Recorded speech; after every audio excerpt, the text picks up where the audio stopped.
Well, good morning. I know that many of you who are selling products have products to sell, and they're just sitting in inventory, or they're sitting in storage, or they're sitting beside you in your office. And it's time to get some of them moving. And I wanted to talk to Karen. Karen is from Made by Citrus, which is an unbelievable jewelry company. She's based here in Toronto. She makes hand-stamped jewelry. I'll let her introduce herself. I am wearing my citrus today for a little bit of extra oomph. And Karen's also one of the Cummins coaches who works within Power Up Your Business, which is a great investment if you're looking to keep your business going right now. Enrollment is open. If you want to learn more, just reach out. I'd be happy to talk about it. Karen, talk to us a little bit about you. Who are you? We want to know you. So I'm a jewelry designer. I make bespoke necklaces, bracelets, and it's all about allowing people to wear the moments that they've created. So connecting to things that bring them joy, whether it's the names of their family members, GPS coordinates of a special place, an unforgettable date, that sort of thing. I also work in coins as well. So allowing. Yeah. So I have three with the three initials of my kids on there. And then I have another necklace that you created, and it's the one from when joy was my power word of the year. Yeah. So I'm just wearing that today because sometimes you just need a little something to dig into. Now, Karen, you have done a phenomenal job in shifting your marketing. So I would like to talk about that for a minute. And then I also want to talk about how you're leveraging this selling technique that right now in this crisis is so valuable for people who have a product. So let's talk first about how you've pivoted your marketing and your strategy a little bit around that. Yeah, well, you know what? I mean, everyone is feeling uncertain at the moment. So it's hard to sort of come out of the gate and be hard selling. People are not receptive to that. In fact, you're probably just going to lose people with that sort of strategy. Agreed. So this is sort of like a discounted product strategy that will allow you to be sensitive to the current economic situation and perhaps appeal to people who can't afford to maybe buy from you at full price. Right. Maybe they just want a little shiny distraction right now based on everything else that's going on. So this is a great way to move some product around you that maybe you're not loving. Maybe it's not serving you. I think if you're a product designer, maker, or even if you're a seller of other brands, you can probably imagine right now things that are around you that are not serving you. Maybe they're things that have been sitting in your inventory for far too long. So that someday, we all have things that it's kind of like, oh yeah, someday I'm gonna like make this into something and get it up on my website and sell it. Well, here's your someday. For me, I always sort of buy elements that I want to incorporate into designs. And maybe, if I bought them online, perhaps once I receive them, I don't love them as much as I thought they would, or the design just didn't sort of pan out the way as I planned. So here's a way to sort of incorporate those things into something that you can liquidate. Like, this is your opportunity to sort of clear out some stock. Here's your someday. Yeah. Right. Yeah. Here's your someday. Yeah. So that's amazing. And so I just want to be clear that what you're not doing is taking products that you are normally selling and selling those at a discounted price. This is you cleaning out one-off designs or seconds or older inventory that's been sticking around, just creating some space. And I think that's a really important differentiation because I think, and I'm just going to talk to those of you that are a product seller right now. Obviously, we're looking for those items that really are going to help people at this time. But if you're going to help yourself in the long run, cutting a price of your products to the place where either it's not at a profit for you or you can't sustain delivering it is not going to serve you in the long run. And it's going to take time. If people are seeing you sell your products for, 50 or 60% off, it's going to take time for people to readjust to your regular pricing. And this is one of those really hard decisions that as a business we have to make of short-term pain. The short-term pain is maybe not selling as much, but what Karen's introducing is a way to just keep some money going so that in the long run, you can keep your doors open. Yeah, this is about sort of injecting some quick cash flow. Right. And it allows you to clear out things that are not serving you. And exactly as you said, these are not things that they're probably not even things that are on your website. This is like kind of like clearing your basement, if you want to think about it that way. If you're a designer, if you're selling, even if you're selling other brands, you've got stuff in your basement. So here's your chance to clean your basement. Yeah, it feels really good to clear it out. Yeah. So talk us through this process. You call it a sample sale. Yeah, a sample sale, designer sample sale, call it whatever you like, but let people know that this is where they're going to find products from you that are at a great rate. So what I do is I spend a few days getting my designs ready. And in some cases, it's just a matter of me sort of looking around my studio for those things that aren't serving me well, but I might have to incorporate them into some designs, make them into necklaces or bracelets. That takes a little bit of time. And then what I'm going to do is I'm going to photograph them. The end goal here is to sell them on social over the course of one day. So just to kind of give you the big picture, this is a 1-day sale. It's a long, exhausting, but really exciting 1-day sale. And I put it out on my social channel. So think about where your audience is and where your community is. And I run a sale over the course of a day, and I do hourly posts. So let's suppose like I did a sale on Friday of last week. So if you want to go even look at my Facebook page at Crafted by Citrus, on March 27th, you'll be able to see what that looks like. So what I did was I did a new post every hour between 9 a.m. in the morning and 5 o'clock at night. So that's 9 posts. And within each post, I had about 6 to 8 products per post. So every post is going to have unique designs. And you sort of need to decide on a pricing strategy that works for you. So I use a wholesale pricing strategy, and that my objective, everyone's going to have their own objective, but my objective is to move that merchandise. So win for me is if everything is sold at the end of the day. And usually it is, or there may be a few things left over, but I want to clear out. So price it with the mentality of what your objective is. Right. So that's really important. And then choose the channel where your people are. That's important too.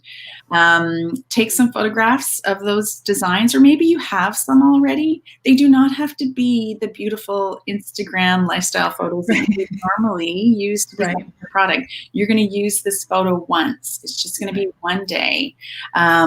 So for me, because I'm selling jewelry, I can actually incorporate 6 or 8 designs into one photo quite nicely. I guess it depends on the type of product you have, how you're going to photograph it. But you can include multiple photos if you like. Neat. So you've done this a couple times, and it has pretty much always had a success in terms of a cash infusion. And so you said promote it on your channels ahead of time. How much ahead of time?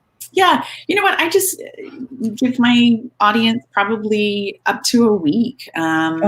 Maybe even less.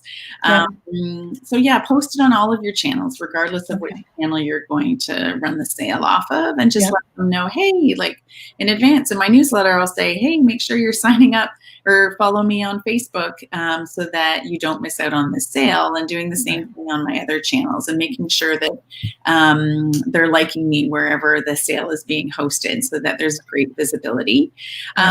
And then you can also ask them to tell a friend who loves a good sale, because we all think of a friend who loves a good sale.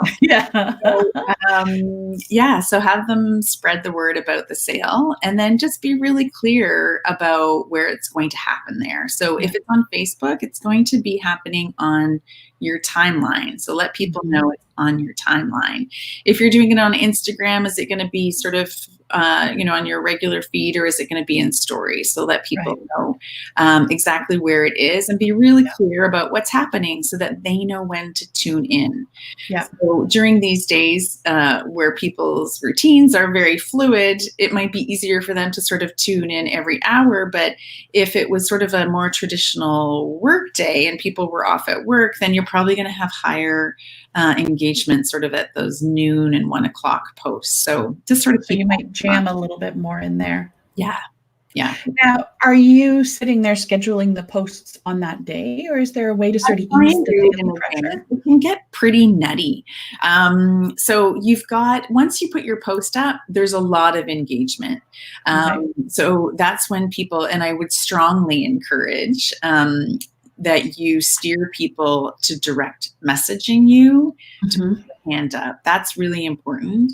Okay. Because you can imagine if there's multiple posts throughout the day and people are simply putting their hand up on your timeline, there's no way for you to monitor the time that those people are asking for it. So it is a first come, first serve basis type sale. So if I do a post at 9 a.m., then I'm being really clear in the post and I'm saying, hey, this is how you're going to direct message me if you want this product. I list what all the products are, what the prices are, a very brief description of what they are. And if there's any imperfections, make sure that you're clear on what those imperfections are. So if I've got something that's maybe a sample and it's slightly tarnished, I say it's slightly tarnished. Like, people need to understand why, in those cases, it might be a product that is on my website. So I want people to be really clear why it's being discounted, and to be very clear on managing expectations.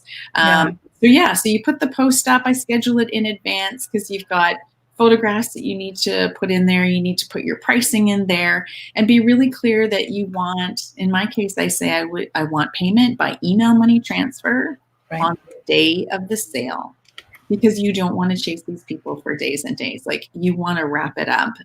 Sometimes maybe it's an impulse purchase that you want people to be paying for it that day. And because there could also be other people who have expressed interest in that product. So you're sort of, if you're giving it to someone, you've sort of marked it for them. So you've turned some other people away from it perhaps. So so it's really important that they send you a DM that's time stamped. And then you've got to, after all those posts, you've got to monitor it really closely. And when the first person who puts their hand up, I send them a direct message right back and say, hey, it's yours. And then give them the details there of where to money transfer you, and ask them for their full name, because their handle may not be indicative of their full name, and then their mailing address. And I say, it's yours. I've created a shipping label for you. It's ready to go. And in some cases, I actually run a tab. So I've done this enough times to know that a lot of the people are coming back hour after hour after hour. And so I just tap for them instead of them sending multiple email money transfers. Yeah. Right. And so how are you then communicating what's been sold? Like, you've got the process for the DM where you're communicating with the person who bought. You're saying, I need your mailing address. I'm ready to ship. Here's how you can pay. I need payment before it goes, which is amazing. What about people who are sort of jumping on the bandwagon and they're like, oh, wait, I wanted that. Yeah, so then you need to hop onto your timeline and update. So item number 2 is sold. Item number 6 is sold. Yeah, because that's going to help you in the long run as well. But it also mitigates sort of like people sort of spending time reaching out and asking for things that are gone already. So just keep that timeline updated as things sell, for sure. Right. Awesome. What are some don't do's? What are some things that you've learned would be the kiss of death for a sample sale of this? Yeah. So the first time I did it, it was a very organic sort of marketing idea. And so I was at a designer sample sale in person, and it was in winter, and it was like a crazy snowstorm, and people were just not coming. And so I thought, okay, how am I going to, I want to sell this stuff. Like, this is what I came here for. I'm prepared to sell these designs. So then I started putting it out on social, and I posted on Instagram, and it pushes it out to Facebook. And I didn't think about it. I just did it. And then all of a sudden I've got people coming at me through both channels on direct message. And it was like, I couldn't manage it. It was like total chaos. It was outrageous. So yes, a strong don't is do not run it on 2 channels at once. Pick one channel. And I have a good engagement on both Instagram and Facebook. So what I do is I'll do one sample sale on Facebook 1 month, and then maybe a month or 2 later, I'll do it on Instagram. So I kind of go back and forth because I probably have unique followers, I'm sure, on both. So that's a huge don't. And I think, one of the things I've been saying right from the get-go as a small business owner is now's our time to be seen. Mm-hmm. And I think that if you're going to run one of these sample sales, you can't have been in hiding for the last 3 weeks and then all of a sudden throw out a sale.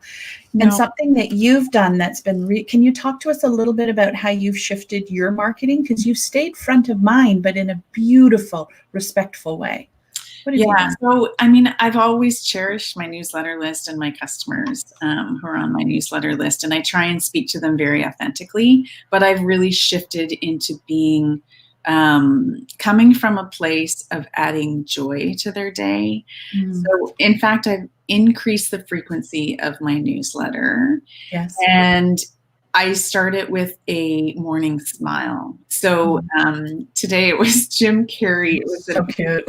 Carrey, and I don't even know what movie it's from. And he has bangs that are like cut to like here. Yeah. Ridiculous smile. And so he, it's like, I know you're bored, but don't cut your bangs. It's meant to be a moment where you can sort of escape from what's happening in the world, the news of the day, and just have a moment to smile, hopefully laugh out loud. That's my objective. Yeah. But just have like a moment of joy in these crazy times. And then really I've shifted a lot of my other marketing to my sale rack. So because I can't ask people to spend $150 or $100 on maybe a regular priced product right now. Right. It doesn't feel good for me to do that. It feels like I'm not being sensitive to what's happening. So I have a regular sale rack on my website, and I'm just changing it up more often. Yeah. And I'm sort of focusing on things that I feel are helping people, either to bring them joy during this time, whether it's a word to lean into. Yeah. I've got a pendant, a necklace out there called it's 1 day at a time. So it's got a little code, 1D, the @ symbol, 1 day at AT. So it's kind of like, it's sort of, it's jewelry to help them through this phase, which is what I'm all about anyhow. So it's really speaking to what's happening right now, not hiding from it, but finding products or services, depending on what you're selling, that are speaking to them right now. That's beautiful. And that really is, how we should be doing business anyway, every single day, is really cherishing and connecting with our clients and our customers. And at times like this, really tapping into what it is that they need most, not what it is that we need most. And I've seen, a bunch of stuff go out where I'm just like, oh my God, like you're selling that. Like I hear that times are tough, but you're guilting other people to buy from you. And that just leaves a bad flavor in our mouth. Yes. Yeah. You have to be sensitive. And the sample sale is meant to be sort of like, it's a way of being sensitive to it. Yeah. So, here's my products that maybe you can't pay full price for. Sorry, I feel like I need the haircut. I'm going to listen, I got the ponytail lady, and I think the grays are going to start being very, very apparent because I can see them in my mirror. Oh my God. Okay. Absolutely. Whatevs. Yeah. That's okay. So yeah, this is a way of being sensitive to the economics conditions. Yes. And yet people are still living their life and are still buying. And so you got to put it out there. Now, before I let you go, every penny counts when we're in a moment like this. Cash is king. We know that. What are some money saving tips that you could give to the sellers who are going to leverage this sample sale strategy? Yes, and there are some. So I think I touched on it earlier. Have them send you pay by email money transfer. And that way you're not paying your 3-4% fees, whatever they are. Save yourself that. Don't use packaging. Like if you can avoid, depending on what your product is, maybe you don't need like a box at all. You put it in a shipping envelope.